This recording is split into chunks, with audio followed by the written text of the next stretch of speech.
জাতীয় লীগ টি-20 চোট কাটিয়ে ফিরে নাজমুলের ৮০ রান। তামিমরা জিতেছেন আবারও। কুচকির চোটে ওয়েস্ট ইন্ডিজ যেতে দেয়নি নাজমুল হোসেনকে।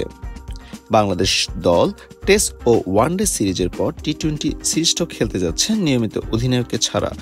ওয়েস্ট ইন্ডিজ যেতে না পারলেও মাঠে ফিরেছেন নাজমুল। জাতীয় ক্রিকেট লিগের এনসিএল টি-20 টুর্নামেন্টে আজ রাজশাহীর হয়ে খেলেছেন। ৩৫ দিন পর প্রতিদ্বন্দ্বিতামূলক ক্রিকেটে ফিরে ৮০ রানের ইনিংস খেলেছেন নাজমুল।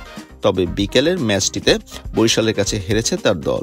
দিনের অন্য ৩টি ম্যাচে জিতেছে চট্টগ্রাম, ঢাকা মহানগর ও রংপুর। নাজমুলের প্রত্যাবর্তন ম্যাচে বরিশালের প্রথম জয়।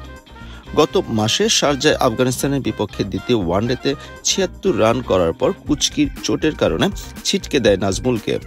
এরপর সিলেটে মাঠে ফিরে ৫৪ বলে ৮০ রান করেছেন।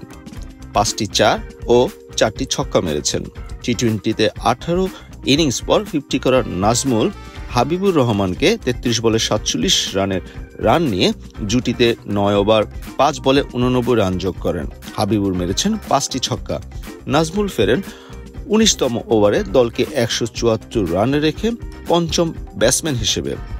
তার দল রাজশাহী করতে পারে ৫ উইকেটে ১৮৪ রান। রানটা ৩ বল ও ৫ উইকেট হাতে রেখে পেরিয়ে তৃতীয় ম্যাচে এসে প্রথম জয়ে দেখা পায় বরিশাল। এই ভিতের উপর দাঁড়িয়ে বরিশালকে জয়ের কাছাকাছি পৌঁছে দেয় ফজলে রাব্বি। ৩৪ বলে ৩টি ৪ ও ৪টি ছক্কায় ৫৬ রান করেছেন রাব্বি। ওপেনার মজিদ ৩৯ বলে করেন ৫৩ রান। ইফতেখার ২৪ বলে করেন ৩৫ রান।